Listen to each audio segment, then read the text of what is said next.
Hey everybody, welcome back to Kicks and Picks podcast. We are continuing our summer series, our State of the Club podcast. We have a very special guest today to kick off Liverpool. It's our buddy Andrew from the Plus Money podcast. Andrew, welcome to the show. Thank you so much for hopping on. How you doing? It's great to be here. Longtime listener. Really, I think I'm also riding with you guys on that Austin FC to win the MLS. So It's looked a little better recently. It was rough out of the gate. Just got to get hot at the right time. That's MLS playoffs. It's all about. It's not about how you start. It's how you finish. So that's where we're at. But excited to be on with you guys. Appreciate it, man. So listen, let's just jump right in here. I have two of the biggest Liverpool fans that I know. These guys are about to drop some serious knowledge. So I know Scotty's thoughts on last year. He's kind of maintained from the start that it was going to be somewhat of a transition year for Liverpool. Fifth in the EPL. They were in what I feel like 8th or 10th place for much of the year. So from my perspective, I thought they did a really good job closing out the year. 67 points and just really 4 points out of the top four. Round of 16 in the Champions League, eliminated by Real Madrid, and fourth round of the FA Cup, eliminated by upstart Brighton. What would you say, Andrew? So I had a future on them to win the Premier League. They came off, competing for 4 trophies the year before, losing the Champions League final, and I'm like, all right, let's run it back. So I had high expectations, and so it's hard not to say last season wasn't a failure after missing top 4, going out against Madrid with, I think, the worst home loss that they've ever had at Anfield, and just some brutal low moments. I mean, it was a season of highs and lows. We beat Manchester United 7-0. We beat Manchester City 1-0 at home in a game that I thought we would lose 4-0. I actually bet the over in that game, expecting us to get destroyed, and I've never been happier to lose a bet. But I'm excited for Klopp 2.0. He's managed 3 teams for 7+ years, and this is the first time he's really gotten the opportunity. He's stuck around after year 7. Didn't do that at Mainz, didn't do it at Dortmund, and we're going to get a full roster turnover. We already turned over the front line. I'm excited about Gakpo. I'm excited about Nunez. We're turning over the midfield. We need to turn over the defense, but it wasn't a great year. Definitely, there was a stretch there in January that made me question, why am I spending my Saturday, Sunday morning waking up for this? But the finishing the season 11 games unbeaten was a really it was a great way to close the season. And so it gave me hope for next season, and especially watching a couple of the teams in the top 4, the way they close the season. I think with a proper preseason and a couple more signings, we'll be right back up there. Yeah, and watching them week in and week out, it didn't seem like there's a whole lot of hope during the first, couple months of the season. Aside from the 9-0 Bournemouth match, I didn't really see them turning it around. Like at that point, it's like, oh, maybe they figured something out. But I think the change that kind of led to that 11-0 unbeaten run, like the defense was I don't think the defense itself was bad, but they were just getting exposed so much by trying to play that high line. And you had Alison Becker, who was maybe the best goalie in the league last year. I mean, didn't get the clean sheet title, but through no fault of his own. I think there's a huge amount of improvement for that this coming season. So there should be some optimism there. I think, they're turning over the midfield, maybe even a little bit faster than they anticipated. We can touch on that in a little bit. But aside from that, I mean, the front line seems to kind of have things together. It seems like, they've done some tweaks with how they're going to use Trent Alexander-Arnold, which would hopefully unlock him a little bit more, use him, towards his strengths, as opposed to maybe kind of relying on his defensive prowess to be the best right back in the league. So I certainly think there's some hope, but I think if I looked back on last season, it's certainly disappointing, but I don't think it would be super unexpected. I mean, I get your point about, they were competing for 4 trophies the season prior, but with all those matches and looking at the average age, especially at the midfield, you're like, something's got to give eventually. Like the way that Klopp likes to play with the high intensity, heavy metal football, at some point when your average defensive or average midfield age is like pushing 30, then it's a matter of time before the wheels fell off. And unfortunately, that's what happened last season. But, bunch of fresh new faces already, maybe some more coming in the coming weeks. I think there's a lot of reason for optimism coming into the next season. They really lost to Real Madrid twice in last spring, not just in the Champions League final, but they were chasing after Tchouaméni, and then they acknowledged, hey, we need help in the back of midfield, and then didn't pivot and sign somebody else. They just said, oh, we'll sign Jude Bellingham next summer, when they needed to make a summer. They needed a signing last summer. They pivoted to Nunez because they thought, United were going to snap him up. And that too. At that point, I'm sure he was on Klopp's list after the way that he played against them in the Champions League, that season. And so when I was like, hey, we got this 80 million chunk of change and United are going after this guy who we think is going to be the next big thing, again, there were maybe not completely serious comparisons to Haaland, but like some people were like, hey, there's a chance, like with the way that he's playing, the age, the speed, the size, it's not out of this question that maybe you have, for the next 5-7 years, a little bit of a rivalry in terms of, who's going to get the golden boot year in, year out in the Premier League between these two. Now, obviously that didn't go Nunez's way, but there's still room for him to develop, I think, and maybe get a little bit more results, because a lot of those underlying stats, the ones that coach loves, the XG, the XGA or whatever, he was usually ranked pretty high on. Yeah, I think everything is there. And if there's anything that I'm convinced Klopp can get out of a player, it's goals. Like, look at Lewandowski's record before he was at Dortmund, or his early days of Dortmund. Like, Klopp helped develop him into a clinical finisher. Like, I'm not worried about that.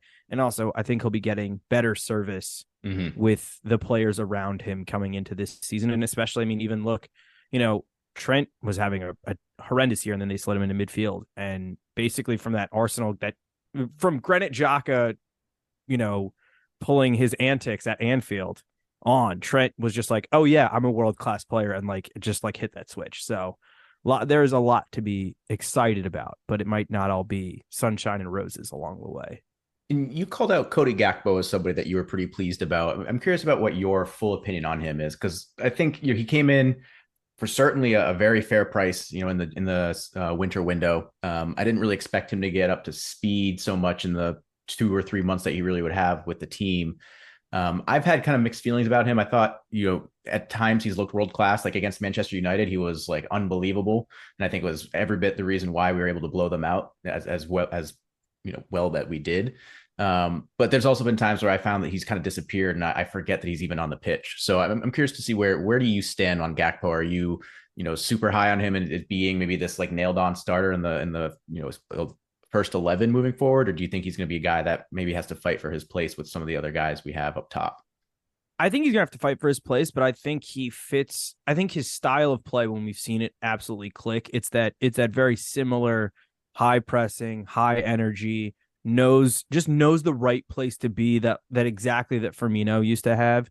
And like, Roberto Firmino is one of my all-time favorite Liverpool players. So like, I just got like, you could tell, or at least I thought you could tell, that he was starting to like figure out where to be, what is expected of him. And I think that they have the opportunity with him to play multiple ways, like to kind of almost use him as like as a 10, or, even more the forward of those three in midfield, however they use him. Like, I think the biggest thing he offers is versatility. Like, the Dutch can play him off the left. You can kind of play him as a false nine. You can kind of play him in midfield.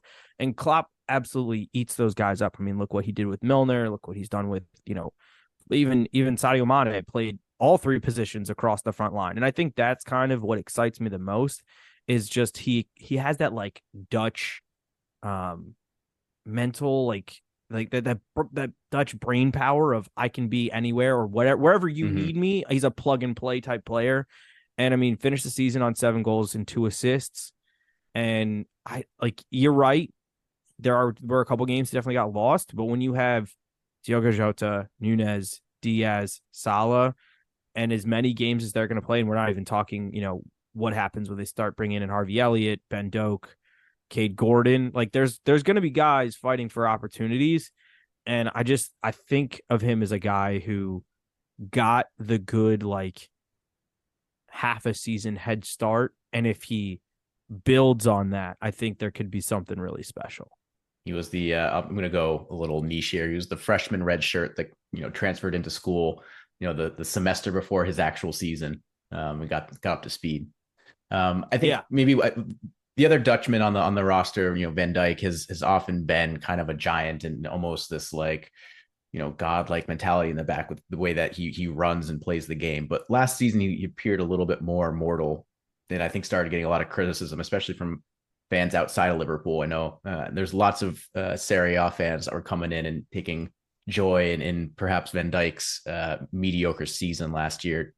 Do you see him kind of having a bounce back this year? Do you really think maybe just refreshing that midfield and getting them a little bit more protection in front of them is enough? Or do you think we're kind of seeing the decline of Van Dijk in front of us right now? And is that a concern? Oh, I'm concerned. I'm scared. Like Virgil van Dijk's, he's been probably the most revolutionary signing Liverpool have made in the last 5 or 6 years, which is shocking when you have Salah, Mane, Alisson Becker all on that list as well. Even Fabinho, who's probably about to leave. But Van Dijk changed everything. I went from like, okay, we're going to have to win this game 4-3 to we're going to win this game 1-0 and I'm not worried about it. And this past season was the cardiac Reds were back. Like no lead was safe. And he was just as guilty. Yeah, you can see it first every game. Also that, like, it went back to, there was no one who everyone took blame. The entire back line, defensive midfield. And I'm definitely worried about him. I'm hoping that, outside of those couple games that the Netherlands played in Conference League, that he's had a good long rest because my man needs it. But I've been nonstop on Twitter about this. Like, yes, we need a defensive midfielder, but we need a left-sided center back, not only to cover Van Dijk, but if they are going to run this three defenders, like 3-4-2-1 or 3-4-3, whatever you want to call it, with Trent in midfield. I love Andy Robertson, but you can't leave him out there as a left-sided center back. He's not that. He's a very good left back, but he's not a left-sided center back. And you're going to leave Van Dijk exposed on that left side, and you're not going to do him favors. So I think there's a chance that he gets the armband in the next couple weeks, or maybe even a couple days after this podcast gets recorded. So I still think there's a long time of future of him at Liverpool, but I think they got to get at least one other center back in there, specifically one who can cover him for, he doesn't necessarily need to start when we travel like 700 miles away in Europa League on a Thursday this year, when we've got City or United on the weekend. Like, let the man rest. So I would like some cover. So you mentioned Klopp. You're excited. I think he's brought in a lot of versatility that to me is as an outsider is the real strength of this team, right? Everything you just said about that forward line where they have 6-7 guys that I feel like can slot into almost any position. Sound to me like you're happy with him. What's your expectation? How much longer is he a part of this Liverpool project? Is his job in danger at all if they don't win a trophy 2 years in a row? What's kind of the outlook there, outside of your excitement? I don't think he's in trouble. He's signed on until 26, and I don't really think that I'm a big believer if you fire a manager only because you know exactly who you want to come in and replace him, which is why they fired Rodgers and brought in Klopp. I don't follow the Chelsea. This guy didn't work for 4 weeks in a row. Let's get rid of him. And, oh, wait, who are we going to bring in? I guess we'll bring in Frank Lampard. I'm not that guy. There's a couple managers out there that excite me, like Xabi Alonso, also a former Liverpool player, was doing great things at Bayer Leverkusen. He excites me. Steven Gerrard for a second before everything collapsed at Aston Villa. It's like, well, it makes sense for him to come back, but it certainly doesn't now. I don't think Klopp's going anywhere. I think, if anything, the owners are going to be patient. I'm okay with giving him time. I think if they didn't have that upswing in the second half of the season, I would probably be giving the man a little bit less rope. But he's only signed on till 26. I don't know if he's taking another. I think this is his last club football job.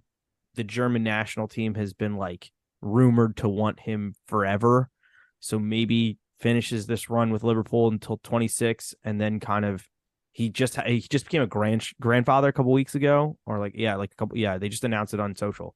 His I think his son had a child. So I wouldn't be shocked if after 26 comes, it's go spend some time with the grandkids, coach the national team, and maybe be a pundit here and there. But I'm fine with him. I think the setup's there. I think this new wave of players is there.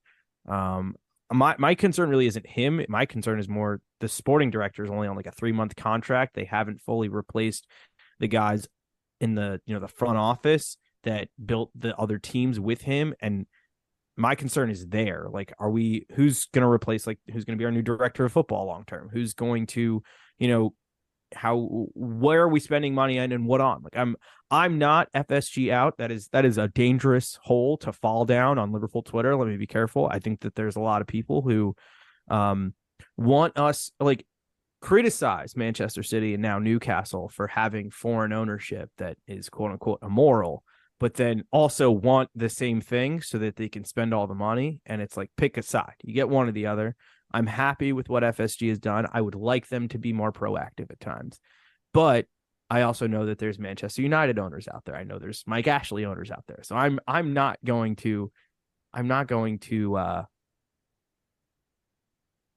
be appreciative of what I have and accept that the grass is in fact greener on this side of the hill rather than take a chance and roll the dice on something else. But I'm not worried about Klopp. I'm definitely worried about the front office side is where my worries lead with leadership off the pitch. Fair enough. Scott, do you agree? Yeah, because I definitely don't think we have like an Arsene Wenger situation on our hands where it's like you have this guy that's given so much to the club and everybody's kind of like, giving him a blank check to, determine his own exit strategy and then hangs on around maybe a little bit too long and then kind of, overstays his welcome. I think that's kind of the fear is, hey, if Klopp is losing it, do we want to try and replace him before he does, some sort of damage to the roster or the club, and it takes even longer for us to rebuild.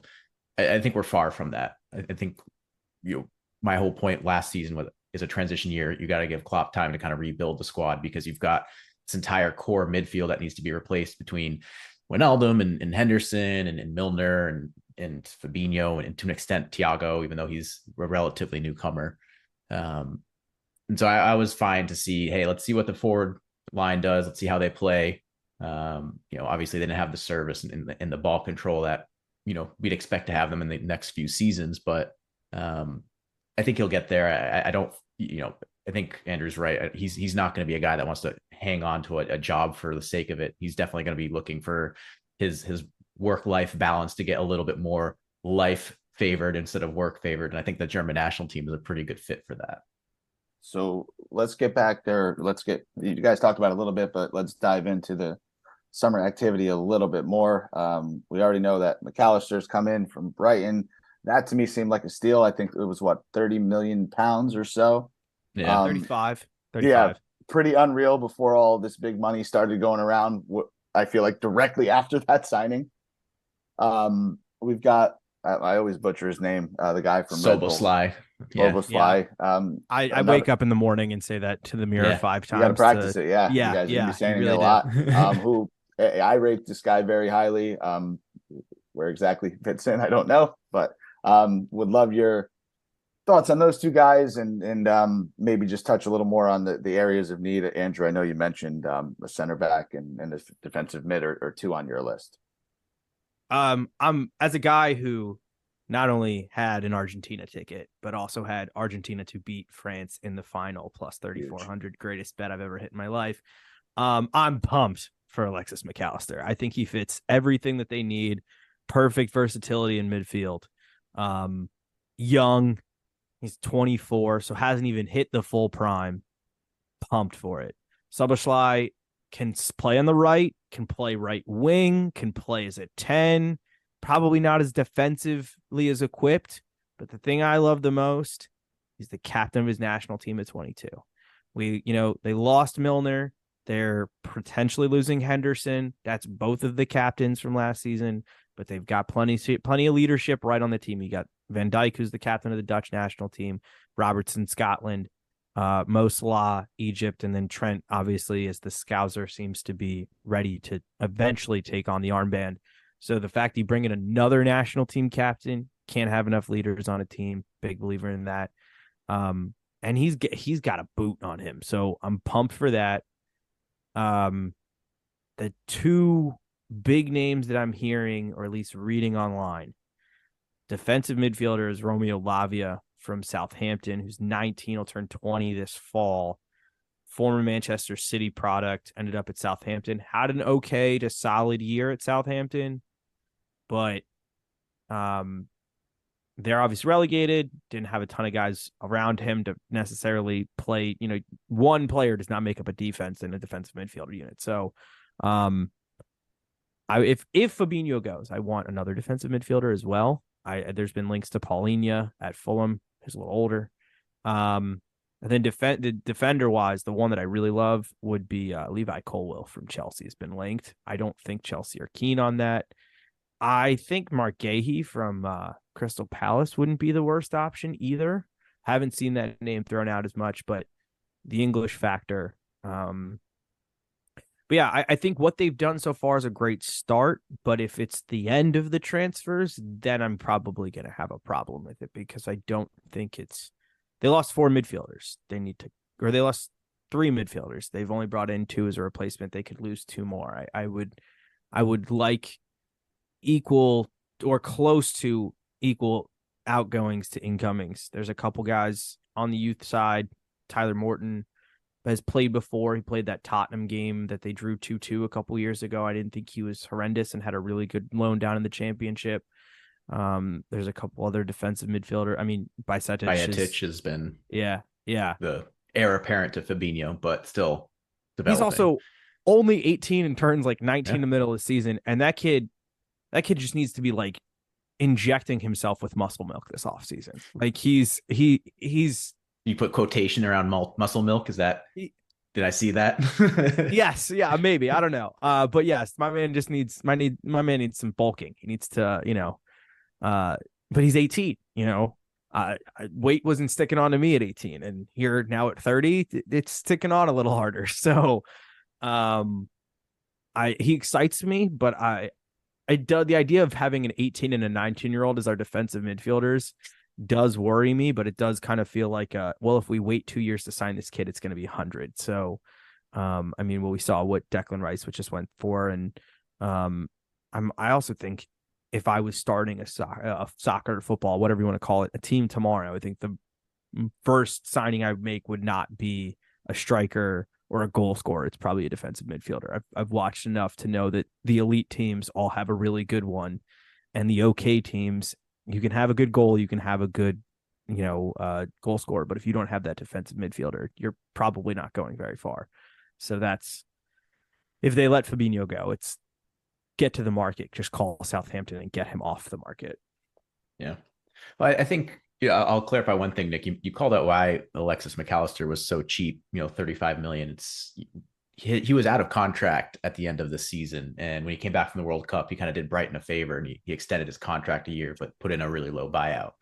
So Liverpool definitely were the first ones to act. I'm glad that, they were quickly able to figure that out and not let anybody else. Cause I'm sure, the likes of Tottenham or Arsenal would have been all over that if they were as in the loop. And maybe they were, and McAllister just preferred Liverpool, which if that's the case, I like him even more.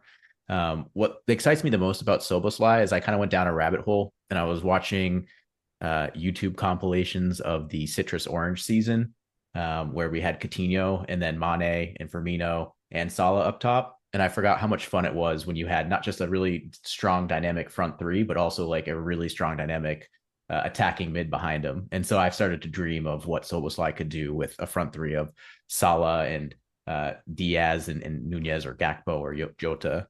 I think that would be a lot of fun next season at the very least. Right. But yeah, I think I'm on board with the names. Romeo Lavia coming in, I think makes a lot of sense.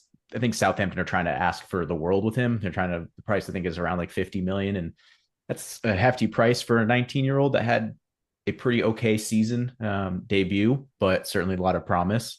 There's also the rumor now. Go ahead. Oh, sorry. There's also, so they're trying to get the fee lower because next season, Manchester City have a buyback clause of 40 mil. So they know that the number, he's not going to go play in the championship. So it's like they're not going to pay 50, but they're willing to pay 40. But Arsenal apparently are interested if Thomas Partey leaves. Chelsea have been linked. West Who hasn't Ham Chelsea may been even, linked with though? right. Also Like, that, what are also you gonna that. do? If I was West Ham, I'd call Southampton and try to get him to replace Declan Rice. Like Yeah. if I'm Southampton and I'm in the championship, I'm trying to start a bidding war. And I totally get if Liverpool don't want to get into that. But okay, I cut you off. Finish. Yeah. No, I was gonna say the rumor that was going around today. I don't know how deep you get into Twitter. Is they found a private jet that went to Southampton Oh, don't and then do that. went to Don't do that. Germany and then went to back to Germany or something like that. So the rumor is now that they've picked up Thuram and Lavia in this one single private jet and are on their way to training camp in Germany with the rest of the Liverpool squad.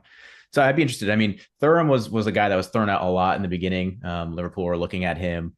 He was at the U21 Euros, so wasn't a whole lot of progress made. He looked pretty good for France in that tournament. His price was seemingly like right up Liverpool's alley. I think it was like 40 million euros, something around there.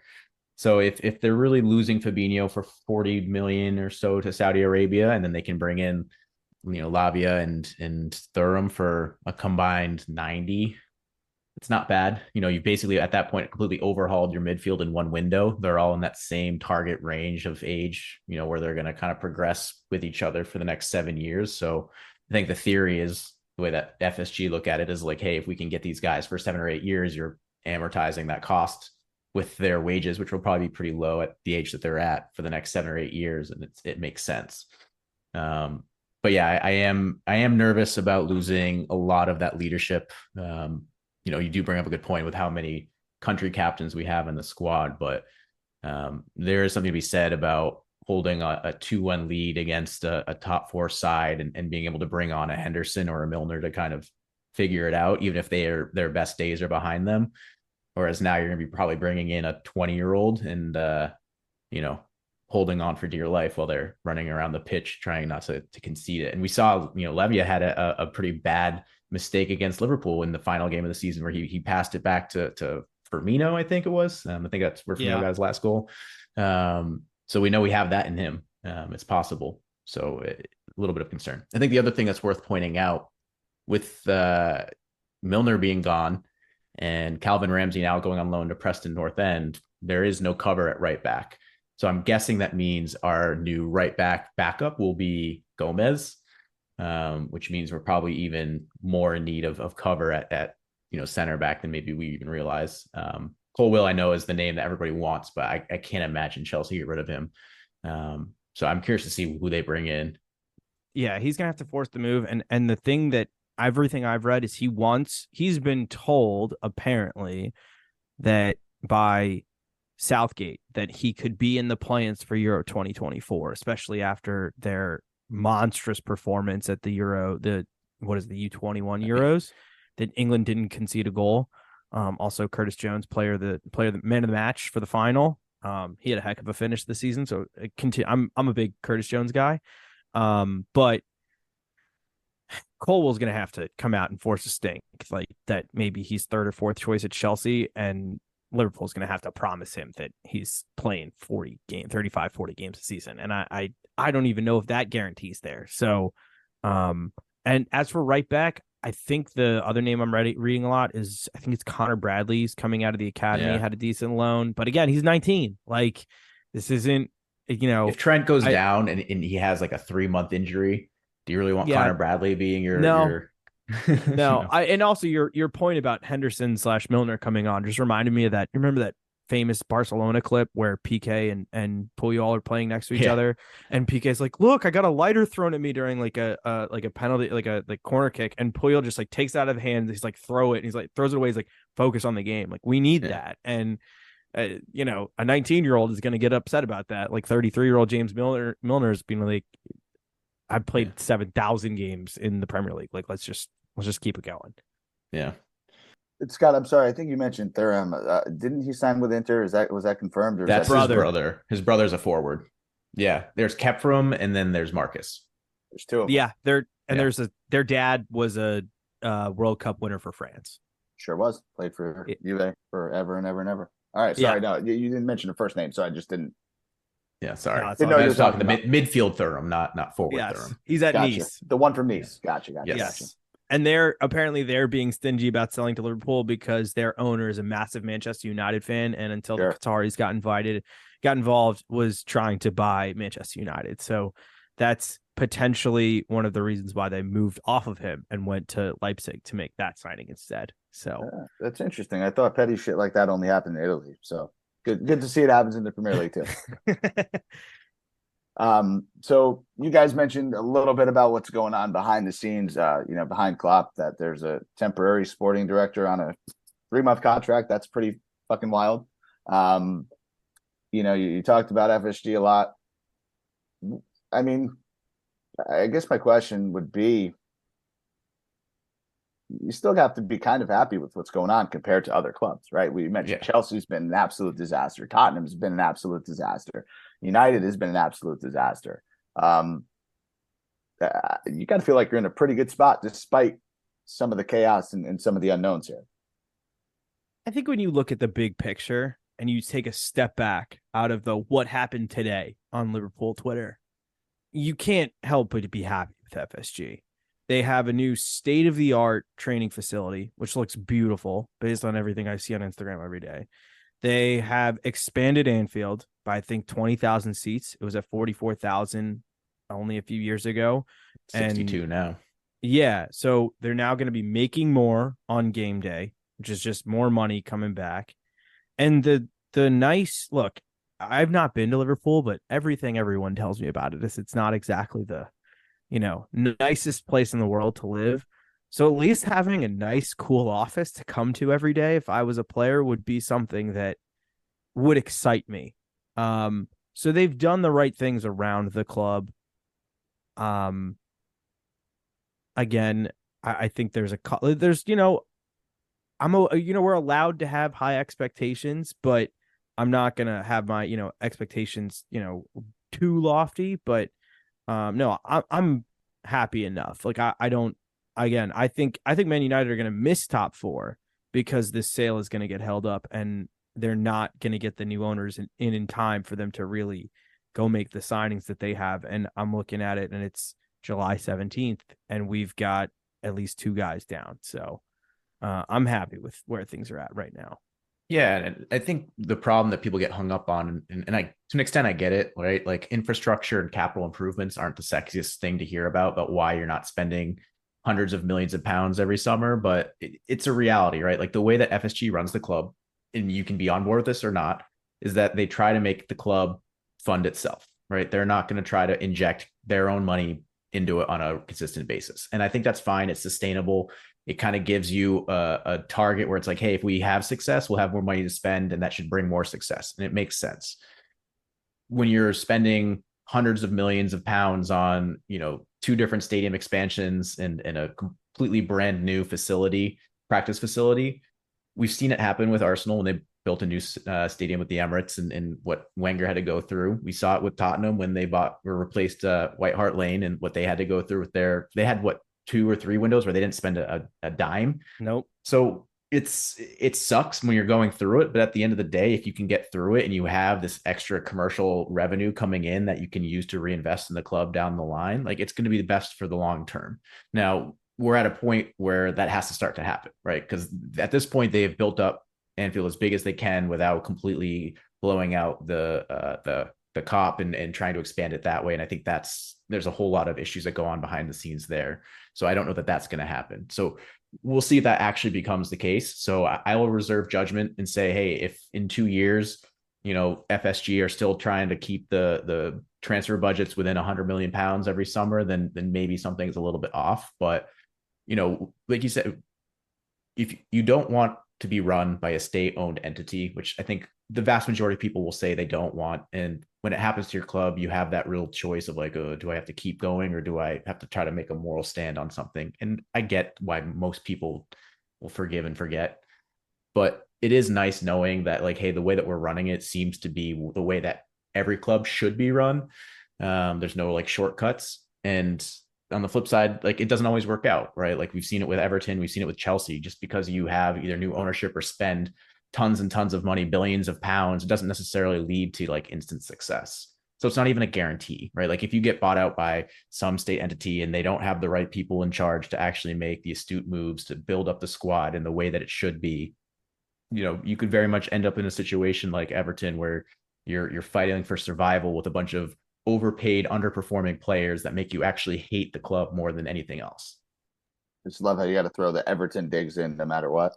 Everton plus 380 to get relegated. I gave it out last year. I'm 100% taking it again this year. Dude, I will do that. But my problem is, and I said it on one of the pods, is like they're like the cockroach that survives the nuclear apocalypse. Like there's nothing that can be done because I feel like there's almost this they're almost this foil to Liverpool where they have to exist purely to like spite Liverpool. Because you watch them play against these Manchester clubs and these London clubs, and they look like absolute dog shit.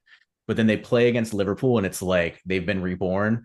They are running around 10 times faster than they have in any of the other matches this season. They're flying into tackles and they're pulling out 0-0 draws and like celebrating it with the fans as if they have just won some major trophy. And so I think just because of that piece of it, like I'm not allowed to have the happiness of them being gone and not a thorn in my side forever. So I think they're just going to have to be around. I don't know if there's anything that can be done to stop that.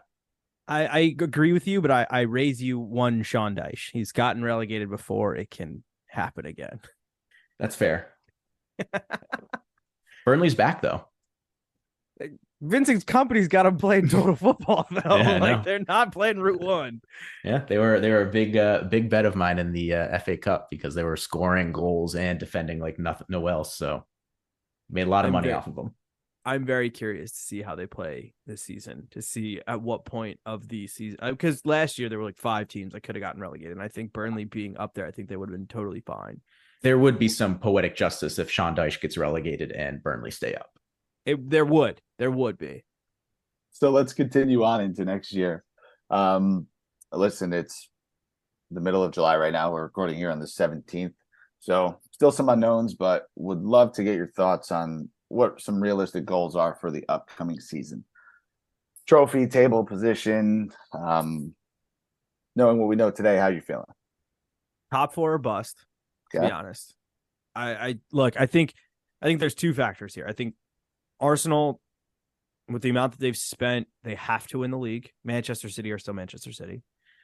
And then after that, I still have questions. Like Newcastle, great window, great players, great coach. First time that they're all going to be playing in the Champions League, and last week they didn't have midweek games to deal with. How are they going to deal with that? Manchester United, I don't think they've done enough. Mason Mount was heavily linked to Liverpool early in the window, so I like Mason Mount. And Onana sounds like he's coming from Inter in the coming days. That's a great move for them, and especially because he knows the system, having played for Ten Hag at Ajax. But a goalkeeper and a central midfielder are not the only problems they have, and it doesn't sound like they're going to go get like a guaranteed 30 goals a year striker. It sounds like they're going to try to go young. What do you mean? They just re-signed Rashford to a 5-year deal. Yeah, to play left wing. They're going to get. It sounds like the guy that they're actually going after is the other Holland, the one at Atalanta, who like looks like he's going to be a great goal scorer, but hasn't done it yet. And they did the same thing like 7 years ago with Anthony Martial, and he did not turn out to be a prolific goal scorer. So until United go and spend the big money on a striker, I'm not really going to be afraid of them because Rashford's a streaky player. Like, yeah, he'll have that streak where he scores 10 weeks in a row and we're all betting on it, but he's no Mo Salah. He's no, Erling Haaland. So I think that there's questions there. I think that Liverpool have kind of answered the biggest question they have with the midfields. I think they can make top 4. The odds are not out yet, but I will be putting a future in on them to win the Europa League, provided I can get it above plus 300. And like my hope is that final is going to be in Dublin, by the way, which call that a Liverpool home game. It's a home game. Yeah. Yeah. If they get there, like I'm considering trying to buy tickets for that final because I've never been to Dublin. I've never seen Liverpool play. Like, finals usually not exactly the greatest game of the year, but I don't know. I think look, we've seen Klopp get them to 4 European finals and counting that Europa League final that he got them to his first season when he came in the middle of things. He takes cup competition seriously. He's not one to, not he's rotated, but he's always put out a side that he thought at the end of the day usually could win. Outside of that one FA Cup when they had the Club World Cup game, like the exact next day in Saudi Arabia or whatever. But I think a Europa League final is a really strong significance. I'm not going to put a ton of pressure on FA or League Cup. Like, not that they're not important, but if it comes down to a top 4 spot or a FA Cup or League Cup win, I want them back in the Champions League. And that's a little selfish of me because they are going to play that was it the 2025 Club World Cup is going to be back in this is going to be in the States, and it's going to be 32 teams, and there's like 8 at-large bid for European teams with a high coefficient, and we have a very high coefficient, and seeing Liverpool play a competitive game on US soil, like, I'm selling a kidney for that. Like, like whatever I got to do. I don't know how much kidneys will be worth because there'll be a lot of them on the black market when that happens. Exactly. You're not the only one with that plan. Yeah. So, yeah, Europa League final and a top 4. I think that's my number, my 2. Anything after that is gravy on top. Yeah, I think top 4 is a must. It's going to be so challenging because Arsenal really are in a good place right now. City are, like you said, City. Newcastle will be interesting. Seeing who else they get in this window. Certain names have been thrown out that I don't know if are real or not, so I won't guess right now. We'll save that for a Newcastle episode. But if they can do a little bit more work, I think they're going to become really, really tough to beat. And so you're looking at that 4th spot with, United, who were pretty much in there and may or may not be doing the most this summer. And then Chelsea, who's going to spend another $500 million, and have Pochettino coming in, who I actually do think is a pretty good manager, despite what went on with PSG. I think you can't really judge a manager based off their tenure at PSG anyways. So it's going to be challenging, but with what they're spending and what they're trying to do, it seems in midfield, there's really no excuse for them to not get into the Champions League. I would love to think that there'll be a pretty easy path to the Europa final, but there's always that one Spanish team that just ends up showing up, and whether it's Sevilla or Atletico or whomever, Valencia, like that's the one thing that gets me a little bit nervous is when do we get that roadblock in our way? Does that happen in the semifinals or does it happen earlier?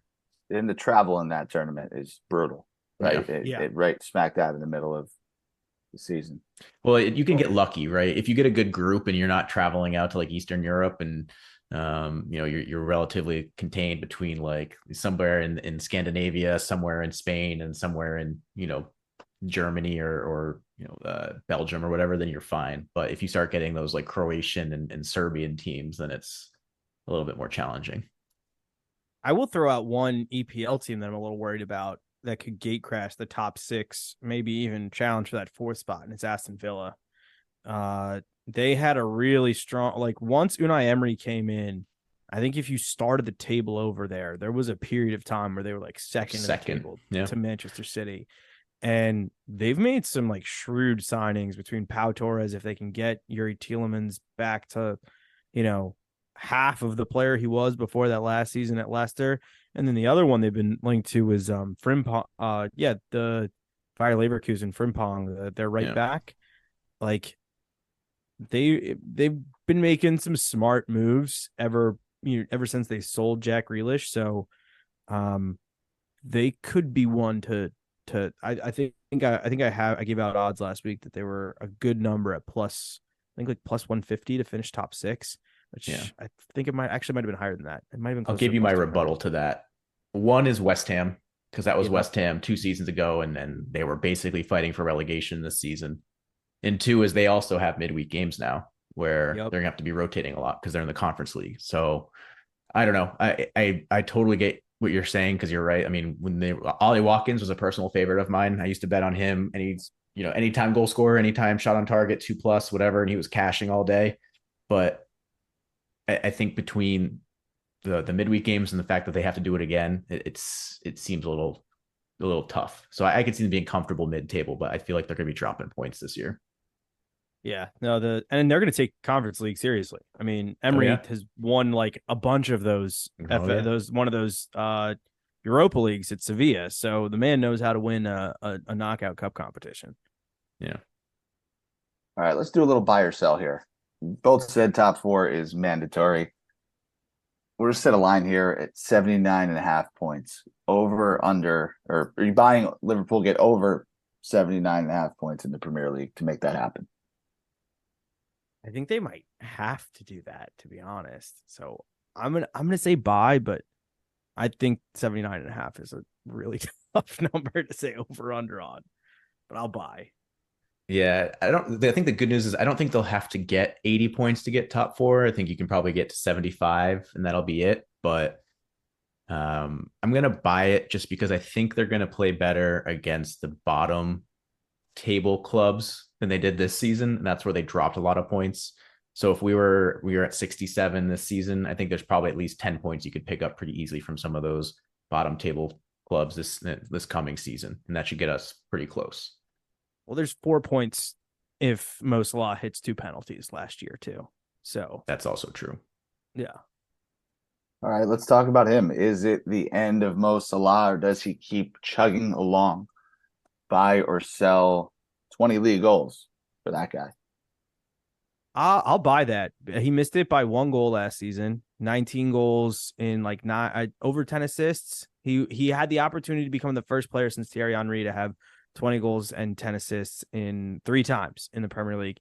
I'm buying that. He looks even more shredded than last season. I only know that because the man posts a shirtless picture of him more than Cristiano Ronaldo these days. And I have so many of these screenshotted that I will be making memes of as we get closer to the season with some kind of gambling aspect to it. So I think he's going to come back with a little bit of a revenge season of just, he had a very telling end of the year post of like, I'm sorry we didn't get to the Champions League. This is unacceptable. I think we've got most a lot revenge season loading. So I'm a heavy buyer there. I am going to sell it because of our least favorite international competition in the world. My least favorite is AFCON, is this January. And after AFCON last time, he came back and was a shell of himself. They had a pretty disappointing defeat, Egypt.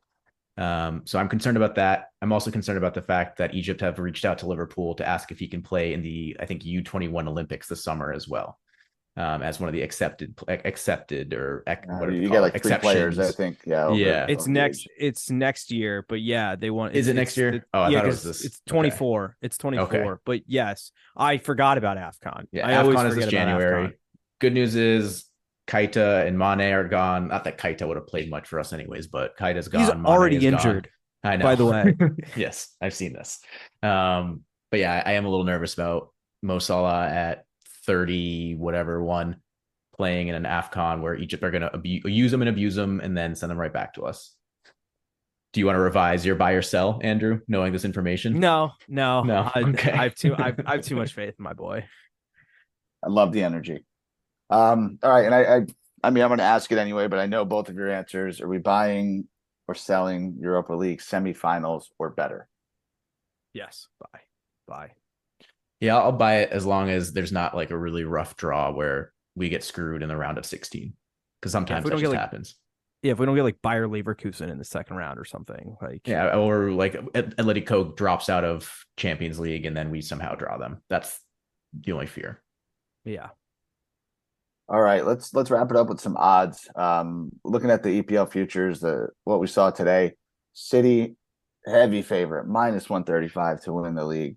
Arsenal is next at +500. Pool are sitting at +800. United, Chelsea at +1100 apiece. Newcastle +1400. There are some long shots. I won't get into them because I don't think Tottenham, Brighton, Villa, any of those guys are going to win the league. A, do you think these odds are fair and accurate? B, got to make a pick today. Who would it be? Ooh. I think City have earned it. Won 3 straight and 5 out of the last 6. If I had to make one today, I'm at the point where I'd almost rather City win the league again than deal with Arsenal fans, because Arsenal are kind of they're what, 20 almost 20 years since they last won the league, and like I know people were saying the same thing about Liverpool fans when it had been 20 years for us, that like these people are going to be so obnoxious and such a pain to deal And with we if were. they do win the league. And yes, we were. So I'm almost at the point where it's like, I'd rather not deal with Arsenal fans and I can deal with the City fans. But I think plus 300 is too low for Arsenal, to be honest. Plus 500. Plus 500. Oh, plus 5. Okay, that's fine. Okay. Oh no, that's my bad, because I have on my sheet, one thing that I did write down was winner without City, Liverpool are plus 300. So it's basically them to finish our favorite bet. That is an exceptional. We had bet. Newcastle last year and was so close, very close, because they were plus. What do we have them at, Nick? Like plus 3,500. It was crazy. Oh, they were up there. Yeah, definitely plus 3,000. But yeah, I don't think Arsenal are ready yet. But I kind of compare this Arsenal team, and I hate the way that I'm about to say this, to that 18-19 Liverpool team that won the Champions League, where they're just so young and they're going to do really well in the league, but it's not going to be enough to surpass City, but they're going to go on like a crazy European run. So, yeah, I wouldn't bet Liverpool to win the league. And with City at minus 135, I don't see enough. The odds are not there. You'd have to you're just to get into plus money, you're like having to parlay City and Haaland to win Golden Boot, which even that parlayed together probably isn't even getting you to plus 300, and it's not enough for me. Yeah, but no. I'm gonna cheat. I'm gonna make my own odds, because if City minus 135, Nick and I talked about this before you got on, Andrew. I think there's got to be a bet that just says City or the field, and the field have to probably be around even money if City are at minus 135. And I think I would just take the field and just root for City to not win and put whatever money down and know that I'm probably going to double up on it. I think the good news for Arsenal is they do have this young established core, which is probably going to be around with each other for at least another 5, 6, 7 years. I think the fan base is now behind Arteta, which is a good thing for managers, whether they want to admit it or not. It makes their job a lot easier. So I think there's more to come from them this season than maybe even last season. Midfield definitely is going to be a lot better with Declan Rice than it is with Granit Xhaka. So, kudos to them on that signing. But even Liverpool, it's not impossible for them to make a run. We know what Klopp can do, and he's done more with less. So by all means, they can if they stay healthy this season and they can put together, their midfield and protect their defense a little bit more, by all means, they can make a run. And lastly, what isn't really discussed about City was just how mediocre they looked when Haaland and De Bruyne both weren't playing at the same time. I can't tell you how many times I took first half overs or overs on City for one of those two to suddenly sit. And then they just looked very mediocre. Now, obviously, when they're both playing, they're virtually unstoppable and they're putting 4 or 5 goals, a game. But, De Bruyne is getting up there in age. He's around the same age as Henderson. I want to say maybe a little bit younger. Haaland was relatively injury-free last season. And I don't think that's going to be a guarantee. It's going to be tough to improve upon last year. He's a big guy, right? He's going to have injuries, not too dissimilar to someone like Zlatan, right? So there will be some time, whether it's this season or in seasons to come, where he's going to miss half a season or more. And I don't really know. How they have depth, but it's impossible to replace somebody like Haaland, right? So I think just taking the field in that sense, there's definitely two very valid competitors between Liverpool and Arsenal in that sense. And you never know what happens with Newcastle. I don't think they're quite ready to challenge, but if they go out in the next month or two and they bring in talking about bringing Kamaradona, and they bring in somebody else, then maybe there's a little bit more hope on the. I have a City take real quick. So they already let Gundogan walk. Yep. The rumors are Bernardo Silva's been flirting with leaving for a year now. And now Saudi Arabia is sniffing around Riyad Mahrez. No, I think it's official. Whether it's official. Don't quote me on that. I think it's really close. Yeah. It's very close. We all know how long it takes for City players to adjust to the Pep Guardiola style. They'll go out and they'll sign replacements. And are you maybe telling me you've forgotten about Calvin Phillips? Right. Calvin Phillips is going to play in the same position that Mateo Kovacic plays and not Yeah. score goals.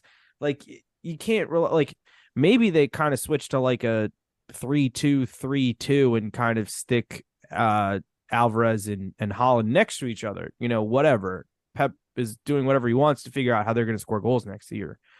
But my point is just they play such a specific style that it takes new players a while to adjust to if they haven't played it before. And to lose players this late in the window does give me some kind of hope that maybe if somebody can get out to a heavy enough up lead, something could happen. But listen, two things here are true. A, we're all rooting for City to not win, right? I'm included in that. I'm over them. And B, you said the odds are horrific for a future bet. I think that the grouping of Arsenal, Liverpool, even United would be my next one. I think the value is there in any of those teams if you like them.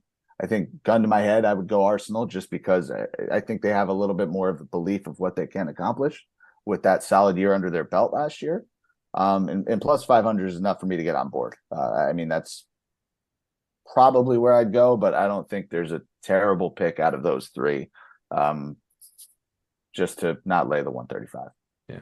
I mean, City haven't really addressed a lot of things. Like they never addressed Cancelo leaving, right? They've been playing like Ake a little bit back there. Their defense, besides Diaz, is pretty young. I think John Stones, they're going to probably move to midfield, it seems. Maybe we'll see. We'll see how that goes. So that leaves them with, Akanji and I guess, Laporte, maybe. Is Laporte still there or did he leave? He's heavily rumored to leave, but hasn't left yet. But they're going after Vardiol from right. Leipzig. So that's really what they'll need, right? They're going to need somebody like that because otherwise there's, we talked about it last year. Their defense was definitely their Achilles heel at times. And that's why I love taking their overs as much as their fact that they had De Bruyne and Haaland. So I want to double back on what you said about Haaland's health record. Solid golden boot is plus 950. I'm not saying put a full unit on it, but if you think that Haaland could get hurt long enough, and I know there's the AFCON factor. There's the AFCON factor, but I think he's really. We have a strong buyer and a strong seller here. I love it. I think he's only scheduled to miss like 2 EPL games. It's just how many games he plays for Egypt at the time period. Like I hate to say this, but every time he goes plays for Egypt, it's impossible for him to play more minutes than he played in that last tournament because the Egypt went to full double extra times in at least 3 of the final 4 matches in that tournament. Yeah, and then they went to the penalty shootout, and the Senegal fans all had the green lasers all over his eyes, which was just true. Andrew, the only thing I also have to say to back up Scott in his position on Salah is I think there's a lot less ball to go around this year than there has been for Salah.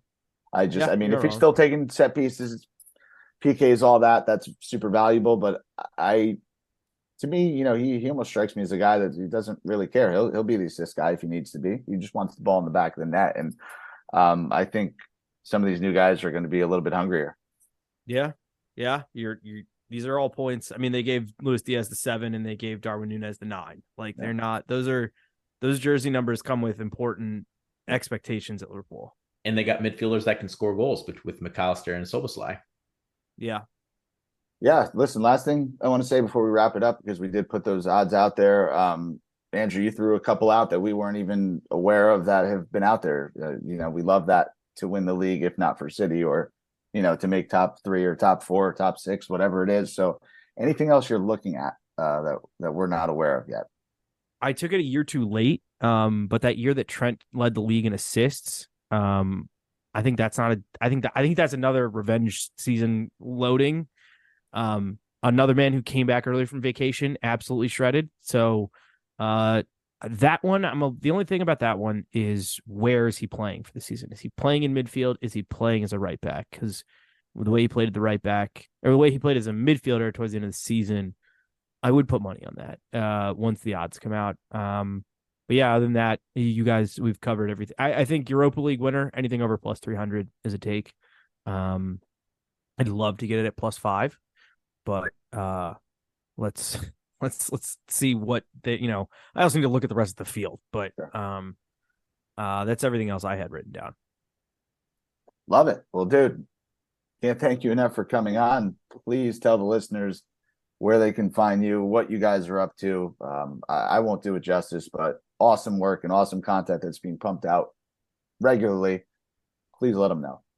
So you can follow me on Twitter, Instagram, Threads. Even I'm still on there apparently at Andrew Passaro, Passaro. And then I do a bi-weekly, mainly EPL sports betting or soccer betting podcast. It's we try to keep it 15 minutes or less, so we're just in and out and go home. Usually do about 4 picks each, profile a game of the week, usually whatever the top 6 matchup of the week is. And Nick's been on, hoping to get the rest of the guys on throughout the season. So you can follow us at the Plus Money Pod. There was another account with Plus Money taken, so we had to go with the Ohio State angle. So love it. But yeah, well, we just did a transfer recap for the top 6 that we taped. We taped it Friday of a couple weeks ago, so there's a couple things that aren't so fresh, but we did some early leans on futures in the EPL.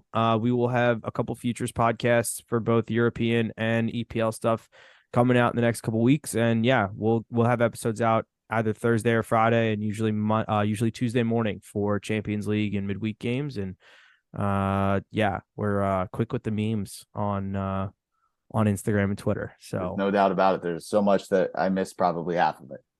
So definitely check these guys out, see what they're doing. It's unreal stuff. Thank you so much again for coming on. This was dynamite, and be sure to do it again and again this year. So open invite, you know that. Love to hear it. Very excited to be on. All right, guys. See you next time.